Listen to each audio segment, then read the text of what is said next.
एक बहुत ही विलक्षण संत हुए हैं, ऋषि हुए हैं, लोमस।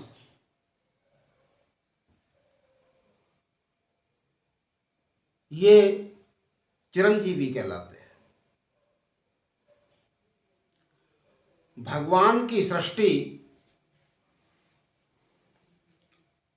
में एक से एक अनूठा है, उसका पार कोई नहीं पा सकता। लोमस ऋषि जी की आयु का अनुमान तो असंभव सा ही है। उनके ऊपर तो काल की दाल भी नहीं गलती। एक बार की बात, देवराज इंद्र के मन में आया कि ये जो इंद्र भवन है ये बहुत पुराना हो चुका, पता नहीं कितने इंद्र इसमें रहने वाले चले गए, और क्यों ना मैं एक नया भवन तैयार कराऊं। उन्होंने विश्वकर्मा जी को बुलाया और नया भवन बनाने का आदेश दिया। देवशिल्पी ब्रह्म विश्वकर्मा जी ने बहुत उद्योग किया और नया भवन बनाया, किंतु देवराज इंद्र को वह पसंद नहीं आया और बोले इसमें तो अभी ये कमी है, ये कमी है, ये बेल बूटा ऐसा होना चाहिए, ये सभागार ऐसा होना चाहिए, द्वार नए ढंग का होना चाहिए। पूरी शिल्प कला विश्वकर्मा जी ने उसमें लगा दी, किंतु देवराज इंद्र संतुष्ट नहीं हुए।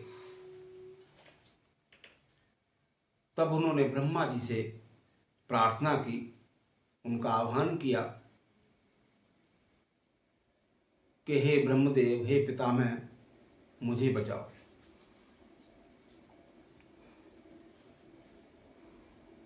और ब्रह्मा जी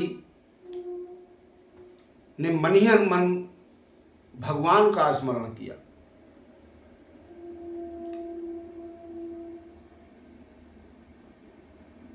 और भगवान एक ब्राह्मण बालक का वेश धारण करके इंद्रलोक में पधारे और इंद्र से पूछा कि हे इंद्रदेव,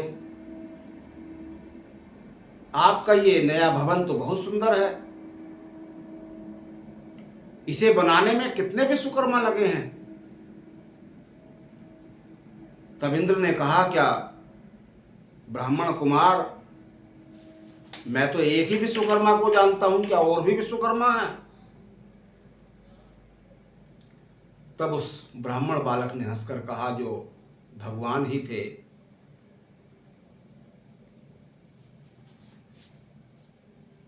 कि कितने विश्वकर्मा हैं इसका अंदाजा करना तो कठिन है। और उन्होंने एक नीचे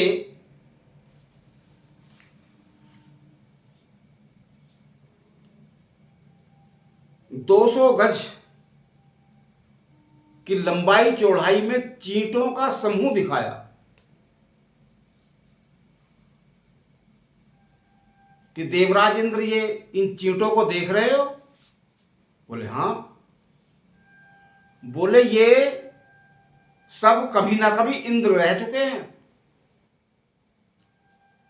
और जब इनका पुण्य क्षीण हो गया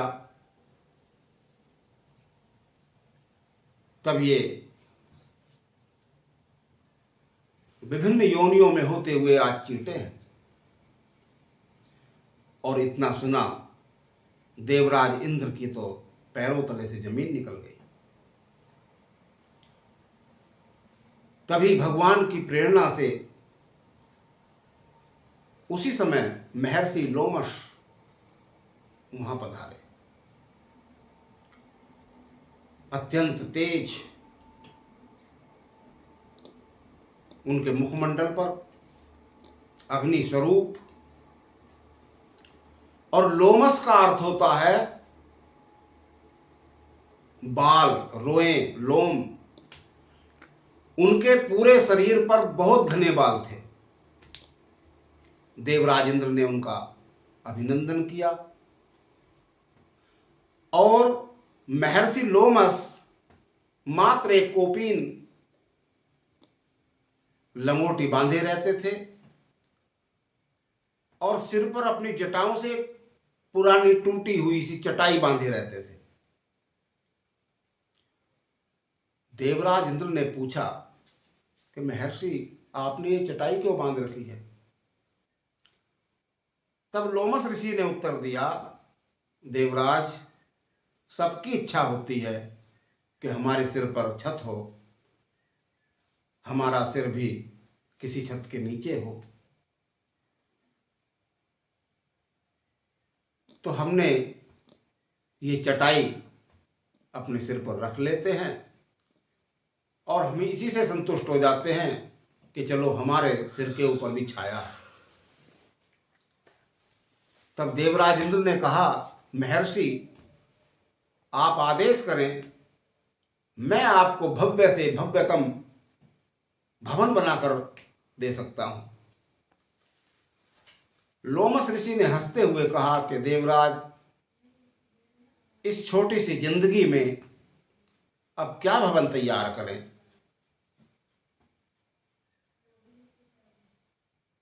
और जब देवराज इंद्र ने देखा कि उनके वक्ष स्थल पर कुछ स्थान पर बाल नहीं है, पूरे शरीर पर बाल हैं लेकिन वक्ष स्थल पर बाल नहीं है, इसका कारण जब लोमस ऋषि से पूछा तो उन्होंने कहा कि हमारी आयु में रोज ब्रह्मा जी मरते हैं। अब कौन गिनती रोज याद रखे, इसलिए जब ब्रह्मा की मृत्यु हो जाती है तो हमारा एक बाल गिर जाता, एक बाल निकाल देते हैं। अब आप अनुमान कर लो, गिनती कर लो कि हमारे समय, हमारे जीवन काल में इतने ब्रह्मा पधार गए। और ब्रह्मा जी की आयु कितनी है?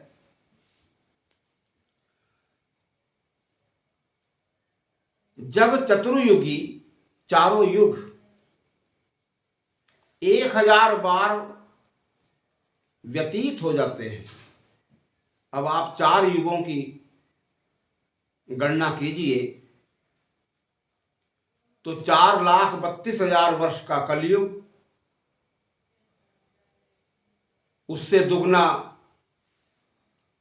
8,64,000 वर्ष का द्वापर और तिगुना 12,96,000 वर्ष का त्रेता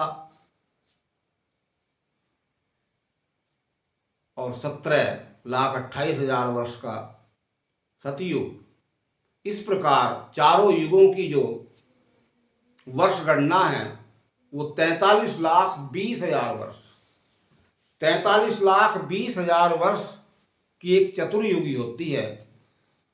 और जब ये चारों युग 1000 वर्ष, 1000 बार बीत जाते हैं, तब ब्रह्मा जी का एक दिन होता है। और इतनी ही बड़ी एक रात्रि होती है। और इस परिमाण से, इस गणना से 30 दिन का एक महीना और 365 दिन का एक वर्ष और ब्रह्मा की 100 वर्ष की उम्र होती है, आयु होती है। अब आप अनुमान कीजिए कि ब्रह्मा जी की आयु कितनी है। और लोमस ऋषि के जीवन काल में ही हजारों ब्रह्मा पधार चुके हैं। और लोमस ऋषि कह रहे हैं कि इस छोटी सी जिंदगी में, जीवन में क्या मकान बनाना। देवराज इंद्र को अपनी भूल का एहसास हो चुका था। उन्होंने महर्षि से क्षमा मांगी और विश्वकर्मा जी से भी क्षमा मांगी और कहा कि बस जो भवन तैयार है वही काफी है, इसी में अब हम संतुष्ट हैं। बोलो भगवान भक्त वत्सल भगवान की जय। जय जय श्री राधे श्याम।